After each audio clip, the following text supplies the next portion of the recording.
Drama بنایا گیا ہے وہ یہ ہے کہ آپ نے الیکشن کمیشن کی توہین کی جو بغاوت ہے. الیکشن کمیشن کے رویے ہیں اور کہتے ہیں کہ ہمیں آپ تنقید بھی نہ کریں, اور اس ملک میں جو بغاوت ہے وہ تو فرض ہے. 22 کروڑ لوگ اس ملک میں نکلیں اور بغاوت کریں اس نظام سے, ورنہ آپ کے بچے بھی اسی نظام میں پس جائیں گے. آج عمران خان تحریک انصاف آپ کے حقوق کے لیے کھڑی ہے. ہم لوگ جیلوں میں جا رہے ہیں, یہ ہتھکڑیاں ہمارا زیور ہے, کوئی مسئلہ نہیں ہے. ہم ان کے ساتھ ہم انشاءاللہ تعالی آزمائشوں میں پورا اتریں گے, لیکن یہ عوام کا فرض ہے کہ وہ نکلیں اور اس نظام کو بدلنے کے لیے اپنا حصہ ڈالیں انشاءاللہ.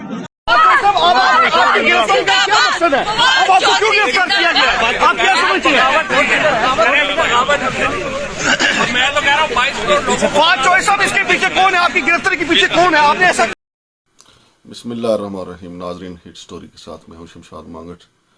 ناظرین, خبروں کے تو انبار ہیں لیکن ساری بری خبریں ہیں, کوئی اچھی خبر تو آ نہیں رہی, چونکہ ہمارے جو اکابرین ہیں, سیاستدان ہیں, ہماری اسٹیبلشمنٹ ہے, وہ مل بیٹھ کے ایسے فیصلے تو کر نہیں پا رہی کہ جس سے ہمیں نظر آئے کہ معیشت جو ہے وہ بہتری کی طرف جا رہی ہے, ملک میں استحکام آ رہا ہے. عدم استحکام کی باتیں ہو رہی ہیں بلکہ عدم استحکام بڑھتا چلا جا رہا ہے. ناظرین, چاہیے تو یہ تھا کہ الیکشن کمیشن آف پاکستان کے بارے میں کوئی جو بھی بات کرتا, لیکن الیکشن کمیشن آف پاکستان کو اپنی غیر جانبداری برقرار رکھنی چاہیے تھی. کاش کہ ایسا ہوتا کہ ہمارے army chief general Asim Munir صاحب جب عمرہ کی ادائیگی کے لیے گئے تو محسن نقوی صاحب ان کے ساتھ نہ ہوتے, جو نگران وزیر اعلیٰ پنجاب ہیں. لیکن ہماری بدقسمتی دیکھیے کہ جو ہمارے ساتھ ہو رہا ہوتا ہے وہ پھر ویڈیو کا جو کیمرہ ہے کہیں نہ کہیں اس کو پکڑ ہی لیتا ہے. محسن نقوی صاحب اگر وزیر اعظم شہباز شریف کے ساتھ ہوتے تو کوئی بات نہیں تھی, پھر بھی خیر اسکینڈل تو بنتا کہ, اور یہ ایسی تصویریں آئی بھی ہیں, زرداری صاحب کے ساتھ بھی ان کی آئی ہیں, اور زرداری صاحب تو ان کو اپنا بیٹا بھی کہتے ہیں. لیکن عاصم منیر صاحب جو ہمارے, جن سے بہت زیادہ توقعات عوام نے وابستہ کی ہوئی ہیں کہ وہ آئیں گے تو وہ سسٹم جو ہے وہ بہتری کی طرف جائے گا اور ملک میں استحکام آئے گا, لیکن اب جب وہ عمرہ کی ادائیگی کے لیے گئے تو اس ویڈیو میں جب محسن نقوی کو دیکھا گیا, پھر محسن نقوی کا نام آیا نگران وزیر اعلیٰ کے لیے, پھر کچھ حلقوں نے کہنا شروع کر دیا کہ محسن نقوی ہی وزیر اعلیٰ پنجاب ہو گئے, اور پھر وہ ہو گئے وزیر اعلیٰ پنجاب. اب محسن نقوی صاحب آئے اور انہوں نے تبادلوں کا جھکڑ چلا دیا, حالانکہ وہ نگران وزیر اعلیٰ جو بھی آتا ہے وہ تبادلے نہیں کر سکتا. لیکن الیکشن کمیشن اس وقت تک خاموش رہا جب تک کہ مطلوبہ جو تبادلے تھے کر نہیں دیے گئے. چنانچہ ان تبادلوں کو عمران خان تو کہتے ہیں کہ ہم چیلنج کریں گے, جو عدالتوں کا فیصلہ آئے گا اس وقت تک کتنا پانی جو ہے وہ پلوں کے نیچے سے بہہ چکا ہوگا. لیکن الیکشن کمیشن کو چاہیے تھا کہ اگر وہ واقعی غیر جانبدار الیکشن کروانے جا رہے ہیں, یہ تو مجھے لگتا ہے کہ 90 کی دہائی بلکہ 80 کی دہائی میں ہم واپس دوبارہ جو ہے ہمارا ریورس گیئر لگ گیا اور بہت خوفناک الیکشن ہوں گے. ناظرین, الیکشن جیسے بھی ہوں گے, جس طریقے سے بھی ہوں گے, اگر عمران خان جیتا تو جو پی ڈی ایم ہے وہ نہیں مانیں گے, اور پی ڈی ایم جیتی تو الیکشن عمران خان تو مانیں گا ہی نہیں. اس کا مطلب ہے کہ عدم استحکام جو ہے وہ طویل عرصے کے لیے ہے. اور طویل عرصے کے لیے کیوں ہے؟ کیونکہ ہمارے جو بڑے ہیں وہ درست فیصلے نہیں کر رہے, بلکہ وہ سب کی اپنی اپنی انا ہے. کہتے ہیں کہ جی عمران خان کی اپنی انا ہے. اگر عمران خان کی انا ہے تو دوسری طرف اسٹیبلشمنٹ کی بھی انا ہے, مولانا فضل الرحمان صاحب کی بھی انا ہے, میاں نواز شریف صاحب کی بھی انا ہے. سب کے سب اپنی اپنی اناؤں کو پال رہے ہیں, اور پال بھی باقاعدہ جس طرح پہلوانوں کو پالا جاتا ہے کہ دودھ, مکھن اور دیسی گھی کی جو خوراکیں دے رہے ہیں اپنی اناؤں کو. تو ایسی صورتحال میں ملک کا بھلا کیسے بھلا ہو سکتا ہے؟ اسلام آباد میں رات کے بارش کی جو بوندا باندی شروع ہوئی تھی اس کے ساتھ ہی ایف آئی آر کی بوندا باندی بھی شروع ہو گئی تھی. راول پنڈی میں پی ٹی آئی کے 170 کے قریب کارکنوں کے خلاف پرچہ ہوا, اس میں سے 13 کو نامزد کیا گیا ہے جو راول پنڈی کے سرکردہ پی ٹی آئی کے لوگ ہیں, اور ان کی گرفتاریوں کے لیے چھاپے مارے جا رہے ہیں. لیکن صبح ہوتے ہی جو ہی بارش رکی تو یہ خبر آ گئی کہ فواد چودھری کو لاہور سے گرفتار کر لیا گیا ہے. ان پہ الزام ہے کہ انہوں نے توہین الیکشن کمیشن کی ہے. امید ہے کہ الیکشن کمیشن آف پاکستان کی تسکین ہوگی. فواد چودھری کی گرفتاری کے بعد ان کی عزت بھی بحال ہوگی. بہرحال اب ان کو الیکشن کمیشن آف پاکستان کو ایک پریس ریلیز جاری کرنی چاہیے کہ چونکہ ویسے تو اس میں عمران خان, اسد عمر اور فواد چودھری کو مفرور قرار دیا گیا تھا, تو فواد چودھری کی گرفتاری کے بعد الیکشن کمیشن آف پاکستان کو بتانا چاہیے کہ جی 25% جو ہے وہ عزت بحال ہو گئی ہے اور باقی کے لیے کوششیں جاری ہیں. تو ناظرین, یہ جو مقدمات کا جھکڑ چلا ہے, مقدمات ایف آئی آرز کی جو آندھی آئی ہے, تو لگتا ہے ایسا ہے کہ جیسے IMF نے ہماری حکومت سے کہا ہو کہ جتنی FIR دیں گے اتنے ارب ڈالر ملے گا، یعنی فی FIR کے بدلے کچھ ارب ڈالر ان کو ملیں گے۔ FIR فواد چودھری کی گرفتاری ہوئی ہے، اس کے ساتھ ان کے بھائی کو جیلم سے فراز چودھری کو بھی گرفتار کر لیا گیا ہے۔ تو ناظرین، یہ چونکہ قانون کی عملداری نہیں ہے بلکہ یہ ذاتی اور سیاسی انتقام ہے۔ اگر کل تک عمران خان ایسا کر رہے تھے، وہ بھی زیادتی کر رہے تھے، اور آج یہ وہی حکومت وہ کر رہی ہے، پھر کل کو جب عمران خان کو اقتدار ملے گا پھر وہ یہ کریں گے، پھر دانشور جو ہیں وہ بیٹھیں گے اور کہیں گے کہ یہ جی قانون کی پاسداری نہیں ہو رہی۔ حالانکہ اس میں کوئی ایسی بات نہیں ہے، یہ سیاسی انتقام ہے، اور سیاسی انتقام میں جو مقدمات درج ہوتے ہیں اس کا سیاسی کارکنوں کو فائدہ ہی ہوتا ہے۔ فراز چودھری کو بھی فائدہ ہوگا، فواد چودھری کو بھی فائدہ ہوگا۔ اور ناظرین، لگتا ہے ایسا ہے کہ چند دن پہلے تک جو ہے، ویسے ٹھنڈ بھی کافی تھی، ایسا لگتا ہے کہ ہمارا قانون جو ہے وہ 2-3 رضائیاں لے کے سویا ہوا تھا، لیکن اب اچانک انگڑائی لی ہے قانون نے اور اپنی رضائیاں اتاری ہیں۔ تو ان کو یہ بھی یاد آ گیا کہ جناب وجاہت حسین اور ان کے بھتیجے موسیٰ الہی کے درمیان جو ہے خاتون MNA کو اغوا کرنے کی جو آڈیو لیک ہوئی تھی اس پہ بھی مقدمہ بنتا ہے۔ چنانچہ غالب مارکیٹ لاہور میں بلال نامی ایک نوجوان نے، جو کوٹلہ عرب علی خان سے تعلق رکھتے ہیں، انہوں نے درخواست دی ہے کہ جناب یہ تو دہشت گردی ہونے والی تھی، لہٰذا مقدمہ درج کیا جائے۔ قانون چونکہ اپنی رضائیاں اتار کے باہر آ چکا ہے، لہٰذا مقدمہ درج کر لیا گیا ہے۔ اب جو حکومت کا محکمہ تھانہ جات جو ہے اس کے مطابق جو ہے وہ آئندہ 24 گھنٹوں میں بلکہ 72 گھنٹوں میں FIRs کا جو سلسلہ ہے، FIRs کی جو بوندا باندی ہے وہ بھی جاری رہے گی۔ FIR کی آندھی جو ہے وہ مزید شدت اختیار کرے گی۔ لاہور سے راول پنڈی تک اور خیبر سے کراچی تک جو ہے FIR کا سلسلہ جو ہے مزید تیز ہو جائے گا۔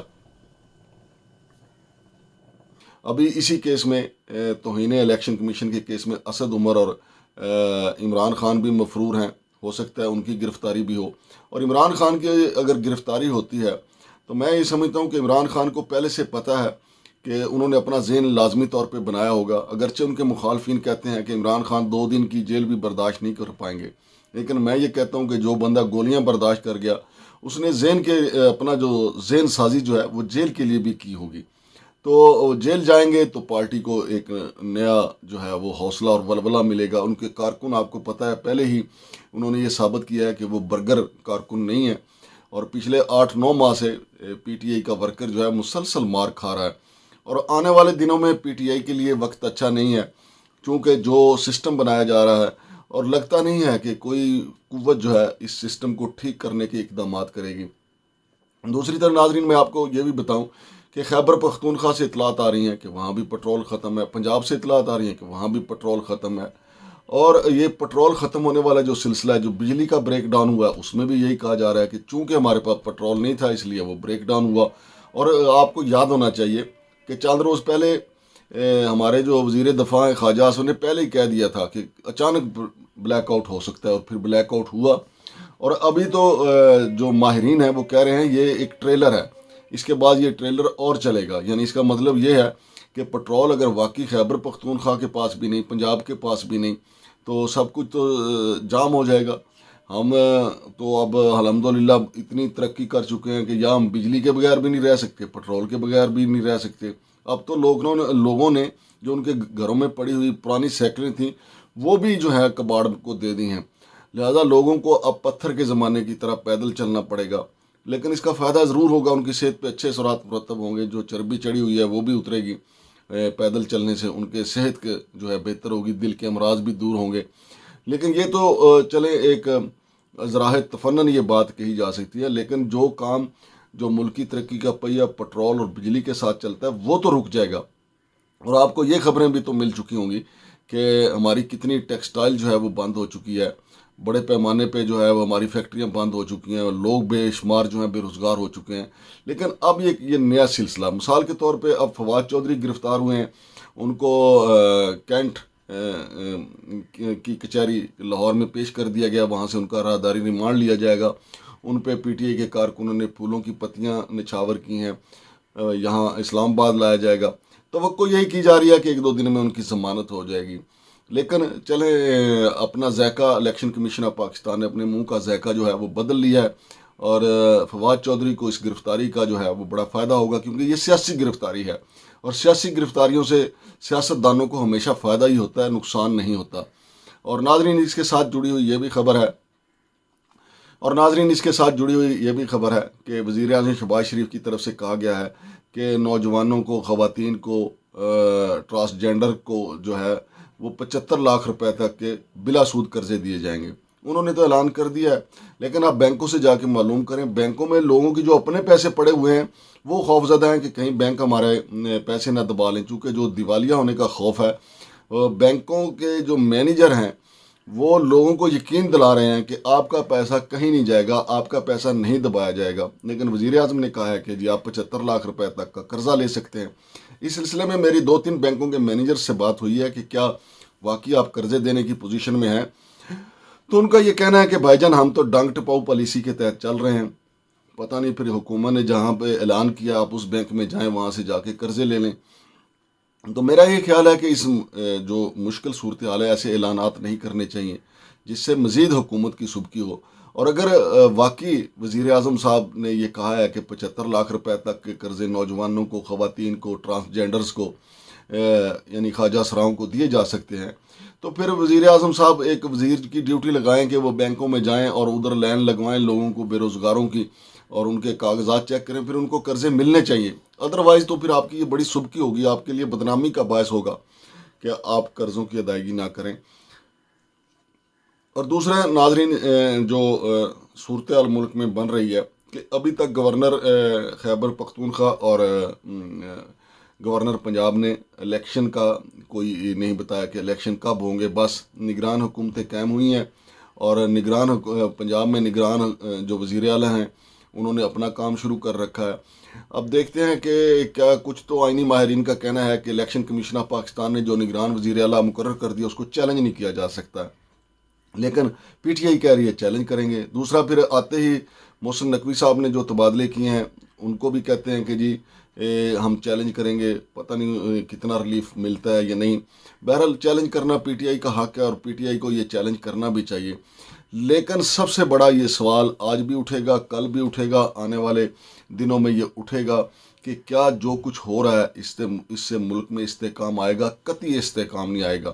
جس طرح کے الیکشن چاہے جا رہے ہیں، جس طرح کے الیکشن کروانے کا بندوبست کیا جا رہا ہے، جس طرح 1988 میں محترمہ بینظیر بھٹو کا مینڈیٹ چوری کیا گیا، پھر 1990 میں محترمہ بینظیر بھٹو کو ہرانے کے لیے رقوم کی تقسیم ہوئی، یہ وارداتیں جو ہیں مسلسل ہمارے ملک میں ہوتی چلی آ رہی ہیں، لیکن اس کا نقصان ہوا ہے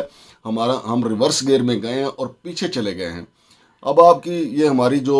طاقتور حلقے ہیں یہ ان کی مرضی ہے کہ اگر ہم آگے نہیں بڑھنا چاہتے تو بالکل نہ بڑھیں۔ ہمارا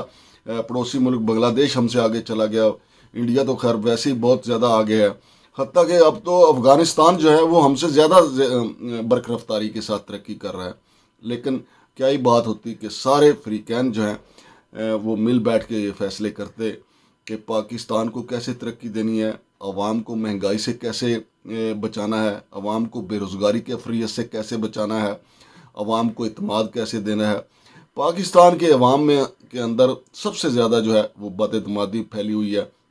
اب خود دیکھ لیں کہ ہر نوجوان جو ہے وہ باہر جانے کے چکر میں ہے۔ ابھی کل ایک ویڈیو آئی ہے جس میں پاکستان کے جو 7 نوجوان جو ہیں وہ بیرون ملک جانے کے چکر میں الجزائر میں پھنسے ہوئے ہیں، وہ حکومت سے اپیل کر رہے ہیں ہماری جان بچائیں۔ اب یہاں وہ بیٹھے ہوئے تھے، ان کو یہ تھا ہمارے پاس روزگار نہیں، ہم بے روزگاری میں مر جائیں گے، اب باہر بیٹھے ہوئے ہیں تو الجزائر کے ڈاکو ان کو مار رہے ہیں۔ انہوں نے اپنے والدین کو بھی کہا ہے کہ ان کا کہنا ہے کہ ہمارے والدین ہمارا مال ڈنگر مویشی بیچ کے ڈاکوؤں کو پیسے دے چکے ہیں، لیکن ہماری جان چھڑائی جائے۔ اب سوال یہ پیدا ہوتا ہے کہ پاکستانی بیچارے کیا کریں؟ یہاں بیٹھتے ہیں تو تب بھی مارے گئے، باہر جاتے ہیں تب بھی مارے گئے، لیکن حکومتیں جو ہیں وہ صرف کسی کو اپنا مینڈیٹ بچانے کی فکر ہے، کسی کو اپنا الیکشن جیتنے کی فکر ہے، کسی کو اپنا اقتدار بچانے کی فکر ہے، لیکن اگر فکر نہیں ہے تو عوام کی نہیں ہے۔ حالیہ یہ جو گرفتاریوں کا سلسلہ شروع ہوا ہے تو یقینی طور پہ اس سے ملک میں عدم استحکام اور آئے گا، چونکہ ابھی تک پاکستان کی کوئی قوت، نہ عدلیہ نہ اسٹیبلشمنٹ، حتیٰ کہ بذات خود سیاستدان اس میں سنجیدہ نہیں ہے کہ الیکشن جو ہے شفاف اور غیر جانبدار کروائے جائیں۔ بہت مہلک اثرات اس کے مرتب ہوں گے پاکستانی سیاست پہ، پاکستان کی معیشت پہ اور پاکستان کے استحکام پہ انتہائی منفی اثرات مرتب ہوں گے۔ شمشاد مانگٹ کو اجازت دیجیے، اللہ حافظ۔